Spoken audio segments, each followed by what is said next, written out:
அன்பான கன்னிராசி நேயர்களே, புதன் பகவான் ஆளக்கூடிய ராசியில் பிறந்தவங்க அப்படிங்கிறதால இயல்பாகவே புத்தி கூர்மையுடன் இருப்பாங்க. ரொம்பவே எளிமையாகவும் தூய்மையாகவும் இருக்கணும் அப்படின்னு நினைப்பாங்க. தேவையில்லாமல் மற்றவங்க விஷயத்தில் தலையிட மாட்டாங்க. தன்னுடைய விஷயங்களையும் மற்றவங்க கிட்ட பகிர்ந்துக்க மாட்டாங்க. இவங்களுக்கு சுய ஒழுக்கம் ரொம்பவே அதிகமாக இருக்கும். அறிமுகம் இல்லாதவங்க கிட்ட அதிகமாக பேச மாட்டாங்க. அதே சமயத்தில் பார்த்தீங்கன்னா தான் எடுத்துக்கிட்ட வேலையில் ஜெயிக்கணும் அப்படிங்கிற லட்சியமும் வெறியும் அதிகமாக இருக்கும். அந்த காரியத்தை முடிக்கிற வரைக்கும் ஓஞ்சு போக மாட்டாங்க. இவங்க தங்களுடைய அழகு மற்றும் ஆரோக்கியத்தில் எப்பவுமே கவனமாக இருப்பாங்க. காலத்துக்கு ஏற்ற மாதிரி தங்களை மாற்றிக்கணும் அப்படின்னு நினைப்பாங்க. மனசளவில் ரொம்பவே வலிமையாக இருப்பாங்க. இப்படி சிறப்பான குணங்கள் இருக்கக்கூடிய கன்னிராசி நேயர்களுக்கு இனி வரக்கூடிய காலங்களில் பார்த்தீங்கன்னா வேலையை பொறுத்த வரைக்கும் உங்களுடைய கடின உழைப்பு அதிகரிக்கும் மற்றும் உங்களுடைய முயற்சிகள் எல்லாமே பலனளிக்கும். இந்த மாதத்தினுடைய பிற்பகுதி உங்களுக்கு வெற்றியை கொடுக்கும். வணிகம் சம்பந்தமாக நீங்க எடுக்கக்கூடிய முயற்சிகளில் தடைகள் வந்தாலும் உங்களுடைய விடாமுயற்சி மற்றும் புதிய புதிய சிந்தனைகள் காரணமாக அதுவெல்லாம் உங்களுக்கு நல்ல பலன்களை கொடுக்க போகுது. தன்னம்பிக்கை அதிகரிக்கும். அதிர்ஷ்டத்தினுடைய வாய்ப்புகள் உங்களுக்கு கிடைக்கும். அறிவு, தெளிவு மற்றும் முடிவெடுக்கக்கூடிய திறன் உங்களுக்கு மேம்பாடு அடையும். தொழில் மற்றும் வியாபாரத்துல நல்ல முன்னேற்றம் கிடைக்கும். சமூகத்துல செல்வாக்கு உயரப்போகுது. எத்தனையோ கனவுகளோடவும் எதிர்பார்ப்புகளோடவும் தான் இந்த 2026ஆம் ஆண்டை நீங்கள் தொடங்குனீங்க.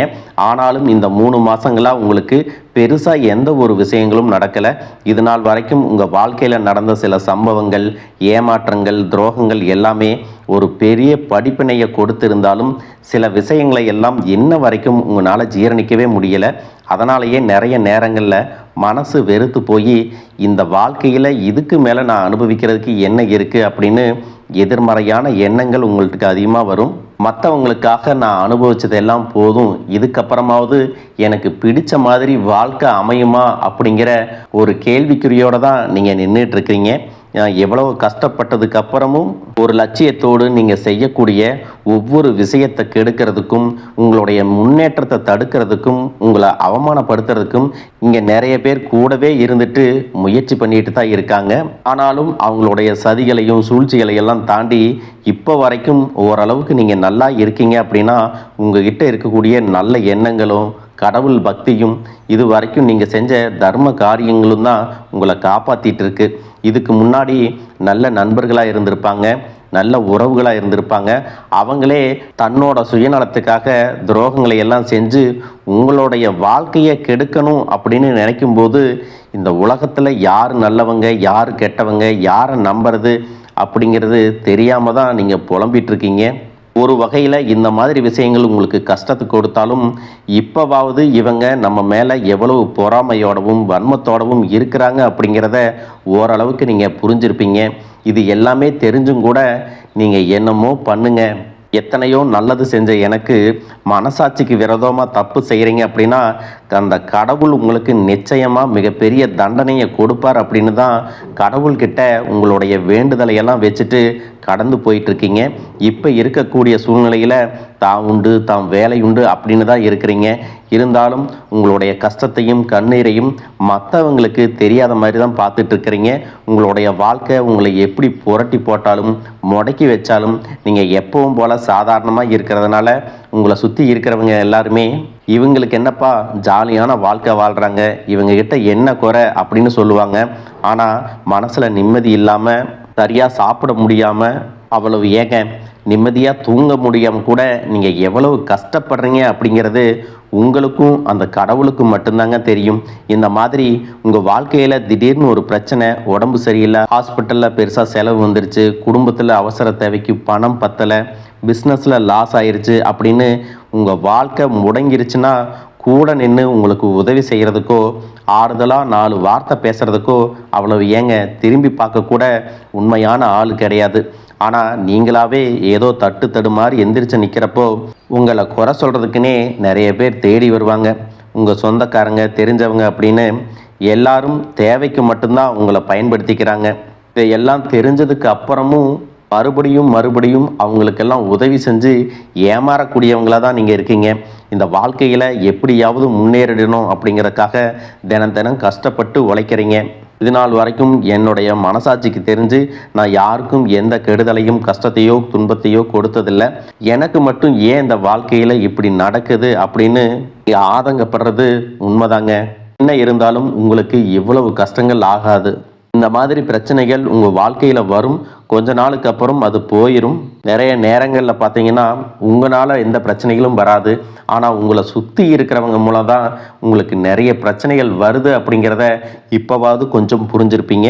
இவ்வளவு நடந்ததுக்கப்புறம் இனி என் வாழ்க்கை மாறுமா அப்படின்னு நீங்கள் கேட்குற கேள்விகளுக்கெல்லாம் பதிலாக தாங்க இனி வரக்கூடிய கிரக நிலைகள் மற்றும் அதன் இயக்கத்தின் காரணமாக உங்களுக்கு நல்ல பலன்கள் எல்லாமே கிடைக்க போகுதுங்க. இது நாள் வரைக்கும் நடந்த கெட்ட விஷயத்தை எல்லாம் விட்டுருங்க. இனி வரக்கூடிய நாட்களில் உங்களுக்கு எந்த மாதிரி நன்மைகள் கிடைக்க போகுது அப்படிங்கிறத பற்றி தான் இந்த வீடியோ பதிவில் பார்க்க போகிறோம். முதலாவதாக மீன ராசியில் இருக்கக்கூடிய சனி பகவான் உங்களுக்கு ஆரம்பத்தில் சில தடைகளை கொடுத்திருந்தாலும் இந்த வருடத்தின் இறுதிக்குள்ள உங்களுக்கு நல்ல பலன்களை எல்லாம் கொடுக்க போகிறாரு. தடைகளை எல்லாம் விலக்க போகிறாரு. இதன் மூலமாக பொருளாதார ரீதியாக உங்களுக்கு நல்ல முன்னேற்றம் அப்படிங்கிறது விரைவிலேயே ஏற்பட போகுது. அடுத்ததாக பார்த்தீங்கன்னா சுக்கிர பெயர்ச்சி. மேச ராசியில் இருக்கக்கூடிய சுக்கிரன் ஆரம்பத்தில் சூரியனோட சேர்ந்து சுக்கிர ஆதித்ய யோகத்தையும் கொடுக்க போகிறாங்க. இதன் மூலமாக உங்களுக்கு நல்ல வேலை வாய்ப்பு, அதில் பதவி உயர்வு மற்றும் அதிகாரம் செலுத்தக்கூடியவர்களுடைய நட்பு உங்களுக்கு கிடைக்கும். நீங்கள் செல்வத்தை சேர்க்கணும் அப்படிங்கிறதுக்காகவே நகைகளுடைய விலை குறையும். புதிதாக வீடு வாகனங்கள் எல்லாமே வாங்குவீங்க. ஆரம்பத்தில் பொருளாதாரத்தில் ஏற்ற இறக்கங்கள் இருந்தாலும் இந்த வருடம் முடியும் பொழுது குறிப்பிட்ட அளவுக்கு நீங்கள் சொத்து சேர்த்து வச்சுருப்பீங்க. ஜூன் மாதத்தில் குரு பகவான் மிதுன ராசியிலிருந்து தன்னுடைய உச்ச ராசியான கடக ராசிக்கு போகும் பொழுது கஜகேசரி யோகமும் உண்டாக போகுது. இந்த நேரத்தில் உங்கள் நிதி நிலைமை ரொம்பவே முன்னேற்றமாக இருக்கும். குழந்தை பாக்கியம் இல்லை அப்படின்னு கவலைப்பட்டு இருந்தவங்களுக்கு நிச்சயமாக குழந்தை பாக்கியம் உருவாகும். அவங்களுடைய உடல் நலனில் எவ்வளவு பிரச்சனைகள் இருந்தாலும் அதையெல்லாம் சரி செஞ்சு இந்த பாக்கியத்தை அடைய போகிறாங்க. அவங்க குடும்பத்திலையும் மனதிலும் மிகப்பெரிய மகிழ்ச்சி நிரந்தரமாக இருக்க போகுது. படிக்கக்கூடிய மாணவர்களுக்கும் கல்வி ரொம்பவே சிறப்பாக இருக்க போகுது. அடுத்ததான் நவம்பர் மாதத்தில் ஏற்படக்கூடிய ராகு கேது பெயர்ச்சியில் குடும்பம் மற்றும் தொழிலில் திடீர் மாற்றங்களும் திருப்பங்களும் ஏற்பட போகுது. நீண்ட நாளாக நிறைய பேர் உடல்நலம் சார்ந்த பிரச்சனைகளில் முடங்கி கிடந்திருப்பாங்க. நடக்கிறதுக்கே ரொம்ப சிரமப்பட்டிருந்திருப்பாங்க. அந்த பிரச்சனை எல்லாமே முழுவதுமாக நிவர்த்தியாக போகுது. கடந்த காலகட்டங்களில் உங்களுக்கு நல்லதொரு வேலை கிடைச்சிருக்காது. குடும்ப கஷ்டத்திற்காக குறைவான சம்பளத்தில் பிடிக்காத வேலையை செஞ்சுட்டு இருந்திருப்பீங்க. உங்களை பொறுத்த வரைக்கும் பிஇ படிச்சிருப்பீங்க, டிகிரி படிச்சிருப்பீங்க. சில பேர் தன்னுடைய கல்வி தகுதிக்கு சரியான வேலை கிடைக்கல அப்படின்னு ரொம்பவே ஆதங்கப்பட்டு இருந்திருப்பீங்க. வரக்கூடிய நாட்களில் நீங்கள் சரியான முயற்சிகளை எடுத்தீங்க அப்படின்னா அரசாங்க வேலைக்கு நீங்கள் முயற்சி பண்ணாலும் உங்களுக்கு அரசாங்க வேலை கிடைக்கும். பேங்க் வேலையோ ஐடி கம்பெனியோ அது தனியார் நிறுவனங்களோ உங்களுக்கு மனசுக்கு பிடிச்ச மாதிரி நல்ல வருமானத்தோடு வேலை கிடைக்கக்கூடிய சூழ்நிலையும் இருக்குது. மேலும் கணவன் மனைவிகளில் பார்த்தீங்கன்னா நல்ல அந்யோன்யம் இருக்க போகுது. இது வரைக்கும் இருந்த மன கஷ்டங்கள் எல்லாம் நீங்கி ஒற்றுமையோடு இருக்க போகிறாங்க. சொத்து மற்றும் பல பிரச்சனைகள் காரணமாக நீதிமன்றத்தில் ஏதாவது வழக்குகள் இருக்குது அப்படின்னா கூட அதுவெல்லாம் உங்களுக்கு சாதகமாக வரும். அதிலும் சொத்து விஷயத்தில் சனி பகவானுடைய பார்வை உங்களுக்கு நேரடியாக இருக்கிறதுனால சில தடைகளை கடந்து வரும் பொழுது உங்களுக்கு அந்த சொத்தானது நிச்சயமாக கிடைக்கும். அரசியல்வாதிகளை பொறுத்த வரைக்கும் புதிய பதவிகள் எல்லாமே தானாக கிடைக்கும். தேர்தலில் போட்டியிட்டு ஜெயிக்கக்கூடிய வாய்ப்புகளும் இருக்குது. இது வரைக்கும் நீங்கள் வேலை செஞ்சுட்டு இருக்கக்கூடிய இடத்துல சரியான ஒத்துழைப்பு இருந்திருக்காது. முழு ஈடுபாட்டோட வேலை செய்ய முடியாத அளவுக்கு சில பிரச்சனைகள் எல்லாமே இருந்திருக்கும். இனி வரக்கூடிய காலங்களில் உடன் வேலை செய்கிறவங்க மூலமாக உங்களுக்கு நல்ல ஆதரவு கிடைக்கும்.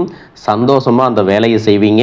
வேலையில் உங்களுக்கு பண பலன்கள் ஏதாவது வராமல் இருந்துச்சுன்னா அந்த பண பலன்கள் எல்லாமே உங்களுக்கு வெகு சீக்கிரத்தில் கிடைக்கும். அரசு வேலையில் இருக்கக்கூடியவங்க சட்டத்திற்கு புறம்பாக எந்த ஒரு காரியத்திலையும் ஈடுபடாமல் நேர்மையாக நடந்து கொள்வது நல்லது. பொது வாழ்க்கையில் இருக்கிறவங்களுக்கு நீங்கள் எதிர்பார்த்ததை விட மிகப்பெரிய நிலையை அடைய போகிறீங்க. தொழிலில் தடைகள் ஏதாவது இருந்துச்சுன்னா அந்த தடைகள் எல்லாம் விலகிறது மட்டும் இல்லாமல் புதிய கிளைகளையும் தொடங்குவீங்க. உங்களுடைய உற்பத்தி அதிகரிக்கும். தொழிலை விரிவு செய்வீங்க. வரக்கூடிய நாட்களில் உங்களுக்கு விற்பனையும் அதிகமாகும். ஏற்றுமதி இறக்குமதியில் எல்லாம் உங்களுக்கு நல்ல லாபம் கிடைக்கும். நீங்கள் செய்யக்கூடியது சின்ன தொழிலோ பெரிய தொழிலோ அதுவெல்லாம் உங்களுக்கு நல்ல வளர்ச்சியை கொடுக்கும் அப்படிங்கிறத நீங்கள் ஞாபகம் வச்சுக்கோங்க.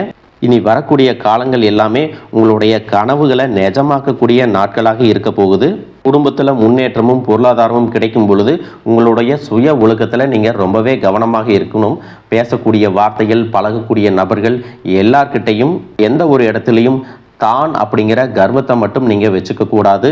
மற்றவர்களை குறையாக பேசுகிறதோ, மட்டம் தட்டி பேசுகிறதோ, அதை காயப்படுத்துகிற மாதிரி பொது இடங்களில் பேசிடக்கூடாது.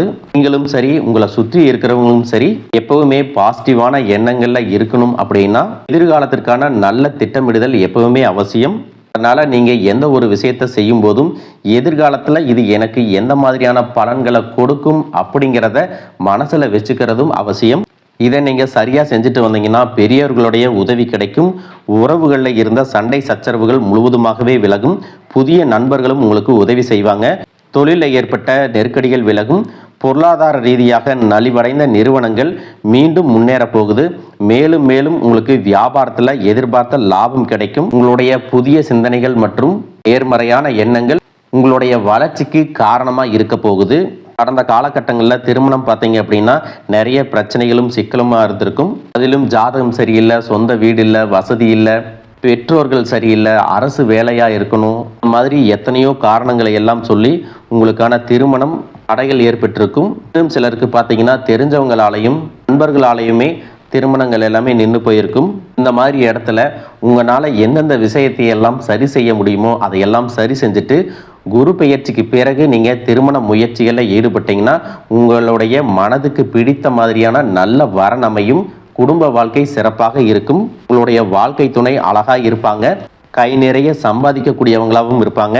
அதே நேரத்தில் வாழ்க்கை துணையை இழந்துட்டு இரண்டாவது திருமணம் பற்றி யோசிக்கக்கூடிய ஆண்கள் மற்றும் பெண்களுக்கு தன்னுடைய வாழ்க்கையில் வரக்கூடிய துணை, அவங்களுடைய பழக்க வழக்கம், ரெண்டு பேருக்கும் கருத்தொற்றுமை இருக்கா, மன பொருத்தம் இருக்கா, மற்றும் தேவைப்பட்டா உங்களுடைய ஜாதகத்தை கூட ஒரு முறை நீங்கள் சரி பார்த்துக்கிட்டு இரண்டாவது திருமணத்துக்கு முயற்சி செஞ்சீங்கன்னா நல்ல வாழ்க்கை துணை அமையும்.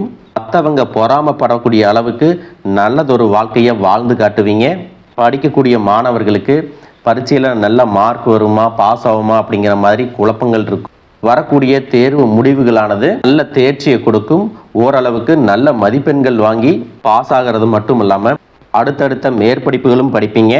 காதலிக்கக்கூடியவர்களுக்கு சரியான புரிதல் இல்லாமல் போகிறது மற்றும் கருத்து வேறுபாடுகள் காரணமாக பிரிஞ்சிருப்பாங்க. இன்னும் சிலருக்கு பெற்றோர்களே காதலுக்கு தடையாக இருந்திருப்பாங்க. வேறு ஜாதியாக இருக்குது, நல்ல குடும்பமாக இல்லை, வசதி இல்லை அப்படின்னு ஏதாவது ஒரு காரணத்தை சொல்லி பிரிஞ்சிருந்திருப்பாங்க. ஆனால் இனி வரக்கூடிய காலங்களில் நீங்கள் உண்மையாக உங்கள் காதலை வெளிப்படுத்தும் போது அந்த காதல் கண்டிப்பாக உங்களுக்கு கை கொடுக்கும். வீட்டில் சொல்லும் பொழுது பெற்றோர்களே உங்களுடைய காதல் திருமணத்தை நடத்தி வைப்பதற்கான வாய்ப்புகள் இருக்குது. சிலருக்கு பார்த்தீங்கன்னா சின்ன வயசுலேயே தன்னுடைய வாழ்க்கை துணை இழந்திருப்பாங்க. சிங்கிள் பேரண்ட்டாக தன்னுடைய குழந்தைகளை கவனிச்சுட்டு இந்த வாழ்க்கையை வாழ்கிற மாதிரி இருந்திருக்கும். ஆரம்பத்தில் உங்களுக்கு இது போராட்ட காலமாக இருந்தாலும் தன்னம்பிக்கையோடவும் சுயமரியாதையோடவும் இந்த சமுதாயத்தில் வாழ்ந்து காட்டுவீங்க. இதில் போலியான நபர்கள் உதவி செய்கிறேன் அப்படின்னு உங்களை ஏமாற்றக்கூடிய சூழ்நிலையும் இருக்குது. அப்படிப்பட்ட நபர்களை நீங்கள் சரியாக அடையாளம் கண்டுபிடிச்சு அந்த மாதிரி நபர்களை உங்களுடைய வாழ்க்கையில் என்றைக்குமே அனுமதிக்கக்கூடாது. எந்த ஒரு எதிர்பார்ப்புகளும் இல்லாமல் எப்பவும் போல் உங்கள் கடமையை செஞ்சுட்டு உங்கள் வாழ்க்கையை நீங்கள் வாழ்ந்துட்டு வாங்க. உங்களோட குலதெய்வமும் கிரக நிலைகளும் உங்களுக்கு துணையாக இருக்கு. இப்போ நீங்கள் எடுத்து வைக்கக்கூடிய ஒவ்வொரு அடியும் எதிர்காலத்தில் உங்களை வாழ்க்கையின் உச்சத்தில் கொண்டு போய் வைக்கும் அப்படிங்கிறத மட்டும் நீங்கள் எப்பவுமே நினைவு வச்சுக்கணும். உங்களை சுற்றி நல்ல விஷயங்கள், கெட்ட விஷயங்கள், இந்த மாதிரி எல்லாமே சுற்றி சுற்றி நடந்து வந்தாலும் நல்ல விஷயங்களை மட்டும் எடுத்துட்டு நீங்கள் முன்னேற்ற பாதையில் போயிட்டே இருங்க.